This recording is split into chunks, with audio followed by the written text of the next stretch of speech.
বিসমিল্লাহির রহমানির রহিম। হে সমস্ত জগতবাসী, আজ আমি শামীম আলী চিশতি আপনাদের সামনে যে আলোচনাগুলো নিয়ে হাজির হলাম, সেই আলোচনাগুলো অবশ্যই খেয়াল করে শুনতে হবে। আর যদি খেয়াল করে না শোনা হয়, একটু একটু শোনা হয়, তাহলে কি হবে? গীবত হবে। আর গীবত করলে কি হয়? আল্লাহ কোরআনের সূরা হুজরাতে বলেছেন, যারা নিন্দা করে, গীবত করে, তারা মৃত ভাইয়ের মাংস খাওয়ার সমান।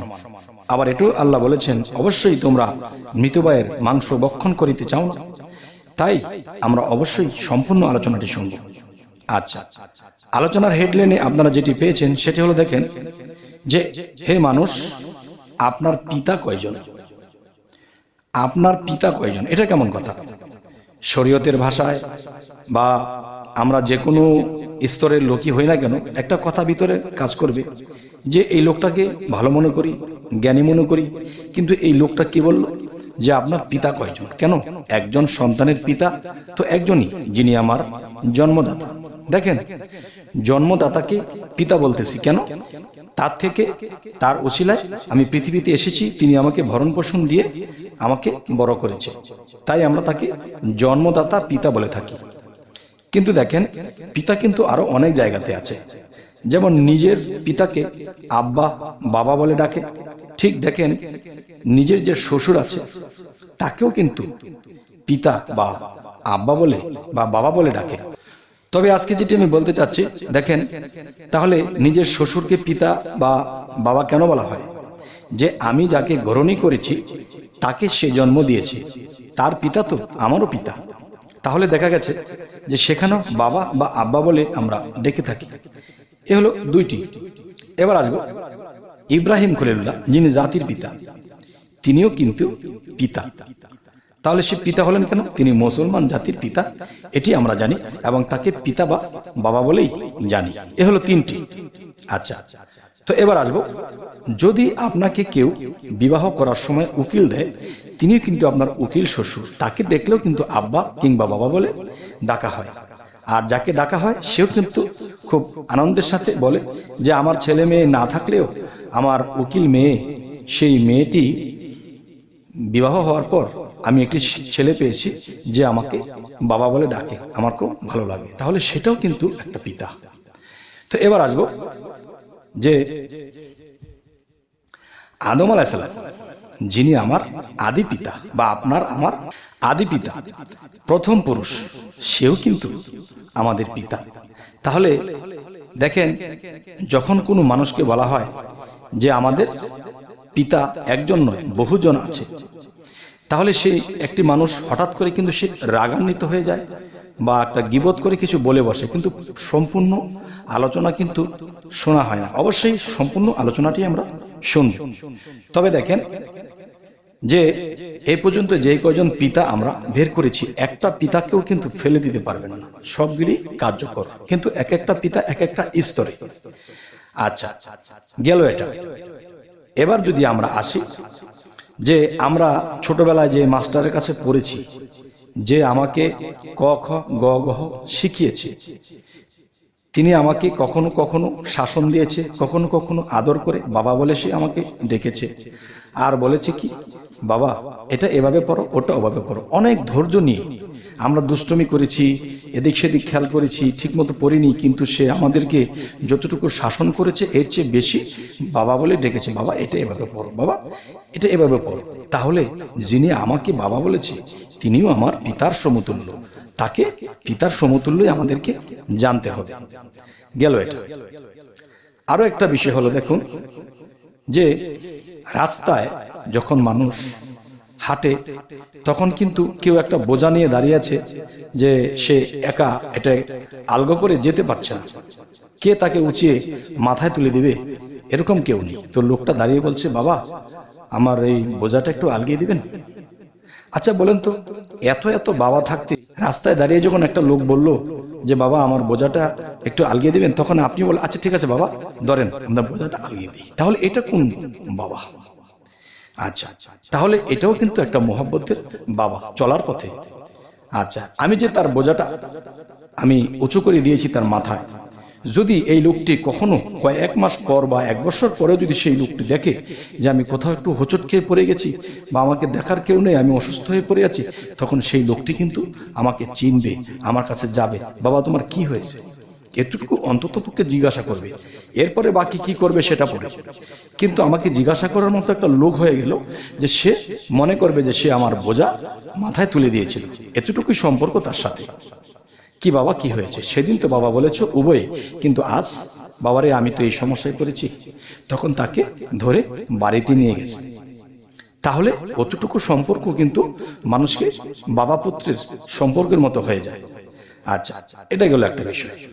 এখন বলবো, এতগুলো পিতার ভিতরে, এতগুলো বাবার ভিতরে, এতগুলো আব্বার ভিতরে, তাহলে সবচেয়ে বড় পিতা কে?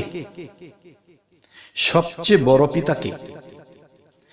সেই সবচেয়ে বড় পিতা যেটা, সেটাই আমি এখন বলবো।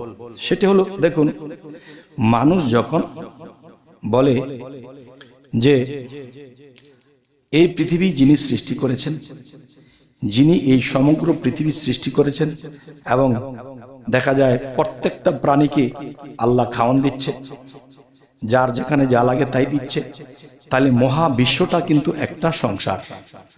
আর সেই সংসারের কর্তাকে আল্লাহ। আল্লাহ নিজে এই বিশ্বজগৎ চালাইতেছে, কার কোন জায়গায় কি লাগবে সমস্ত কিছু তিনি দিচ্ছে। তাহলে এই জগৎ সংসারকে যিনি ধরে রেখেছে, এই জগৎ সংসারকে যিনি লালিত পালিত করতেছে, তিনিও কিন্তু জগৎ পিতা।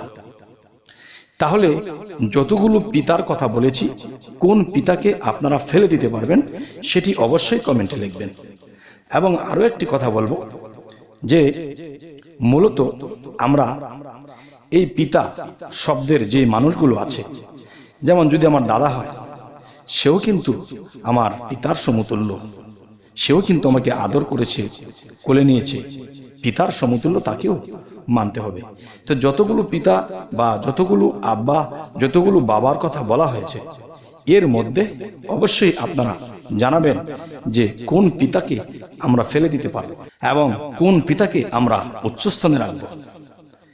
এই বিষয়টি আজকে যাই কিছু আলোচনা করা হলো, এই বিষয়টি কমেন্টের মাধ্যমে আপনাদের কাছে আমরা জানবো। এবার গেল এই সাবজেক্ট। এবার আরো একটি পিতার কাছে চলে যাব। সেটি হলো কি, আল্লাহ বলেছে কি, হে রাসূল আপনার হাতই আমার হাত, হে রাসূল আপনার বাক্যই আমার বাক্য, আপনার কথাগুলোই আমার কথা। আচ্ছা, এবার আসবো যে আল্লাহ কিন্তু এটিও বলেছে, হে রাসূল যে আপনার সাথে আমি আছি, আপনি আমার সাথে আছেন, দুই মিললে একাকার। আবার কোন কোন আয়াতে আল্লাহ বলেছেন, যারা রাসূল হইতে আমাকে পার্থক্য করিবে তাদের শাস্তি হবে।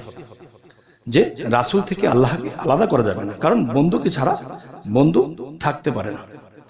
আচ্ছা, এর মধ্যে আরেকটা বিষয় হলো, রাসূলকে যখন বলেছে, হে রাসূল আপনার হাতে আমার হাত, আপনার জবানে আমার জবান, আপনাকে যদি কেউ সেবা করে তাহলে আমাকে সেবা করা হয়, আপনাকে যদি মহব্বতে কেউ বাবা বলা হয় তাহলে সেটাও আমি পাই। আচ্ছা, এবার রাসূল কি বলেছে? রাসূল বলেছে যে দেখো, আমাকে দিয়ে নবুয়ত খতম, নবী আর আসবে না, তাই পরবর্তীতে বেলায়েত চালু হবে, আর সে বেলায়েতের মধ্যে যারা ওলি আউলিয়া কামেল মুর্শিদ থাকবে, তাদের হাতই আমি রাসূলের হাত, আর রাসূলের হাত আল্লাহর হাত। তাহলে রাসূলকে সন্তুষ্ট করলে আল্লাহ সন্তুষ্ট হবে, আর রাসূল সন্তুষ্ট হবে কি করলে? ওলি আউলিয়া কামেল পীর মুর্শিদ যারা আছে, অকামেলের কথা বলছি না, যারা কামেল, এদেরকে যদি সেবা করা হয়, এদেরকে যদি ভালোবাসা হয়, তাহলে রাসূলকে ভালোবাসা হয়, আর রাসূলকে ভালোবাসলে আল্লাহকে ভালোবাসা হয়।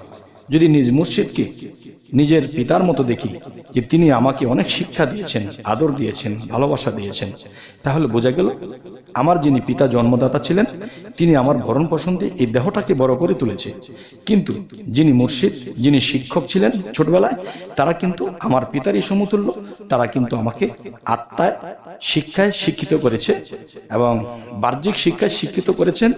এবং যিনি মুর্শিদ, তিনি রক্ত মাংস গড়া পৃথিবীতে আছে, রক্ত মাংস গড়া এর বাহিরেও আছে, আত্মগতভাবেও আছে। যেমন একজন মুর্শিদ যখন মারা যায়, তার দেহ ত্যাগ করে চলে যায়, তখন কিন্তু তার আত্মাটা মৃত্যুবরণ করে না, তখন কিন্তু তার আত্মাটা তাকে স্বপ্নযোগে হলেও তাকে স্টেটমেন্ট দেয়, তাকে শিক্ষা দেয়, তাকে পথ দেখায়।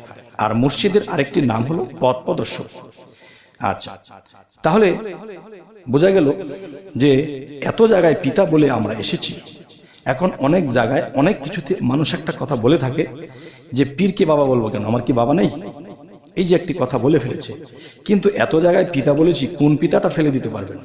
এখন যিনি মুর্শিদ তিনি আমার পিতারই সমতুল্য ছিলেন। যখন আমি মুরিদ হয়েছি বা বায়াত গ্রহণ করেছি, আল্লাহ কোরআনে বায়াতের কথা বলেছে, হে রাসূল আপনার হাতে যারা হাত দিল তাদেরকে বলে দিন তাদের হাতের উপর আমি আল্লাহর হাত আছে। তাহলে তাদের হাতের উপর যদি আল্লাহর হাত থাকে, তাহলে মুর্শিদ কে? তাওহীদেরই মুর্শিদ আমার মুহাম্মদের নাম। আর সেই তাওহীদের মুর্শিদকে যখন আমি মানব, তখনই আমি রাসূলকে পাবো, আর রাসূলকে পেলে আমি আল্লাহকে পাবো। আচ্ছা, তাহলে পীরের হাত, একজন কামেল পীর কামেল মুর্শিদের হাত রাসূলের হাত, আর রাসূলের হাত আল্লাহর হাত। তাহলে সেই মুর্শিদকে যখন মহব্বতে পিতার সমতুল্য বলে যখন আমি বাবা বলে ডাকবো, তখন কিন্তু আমার ভিতরে একটা মহব্বত সৃষ্টি হবে, এবং যাকে আমি ডেকেছি তার ভিতরেও একটা মহব্বত সৃষ্টি হবে। আর সেই মহব্বতে কি হবে? সেখানে প্রেমের সৃষ্টি হবে। আর সেই প্রেমটা কে পাবে? রাসূল পাবে, আর রাসূল পাইলে আল্লাহ পাবে। আচ্ছা, তাহলে এখানে যখন আমরা পিতা বলে বাবা বলে মহব্বতে ডাকছি, এটা রাসূল পর্যন্ত পৌঁছায়। রাসূল পর্যন্ত পৌঁছালে এটা আল্লাহ পর্যন্ত পৌঁছায়। কেননা আল্লাহ কিন্তু জগৎ পিতা, এই জগৎকে লালন পালন করে রাখে। তবে হে সমস্ত জগতবাসী, আজকে আপনাদের সামনে কি ধরনের আলোচনা করলাম, কেমন লাগলো অবশ্যই জানাবেন এবং কমেন্ট করবেন যে কোন পিতাকে আমরা ফেলে দিতে পারবো। তো আমাদের চ্যানেলটি যদি আপনাদের ভালো লাগে তো অবশ্যই সাবস্ক্রাইব করে নেবেন, এবং ফেসবুক হলে অবশ্যই ফলো রাখবেন, যাতে করে পরবর্তীতে ভালো আলোচনা দিতে পারি। আল্লাহ হাফিজ।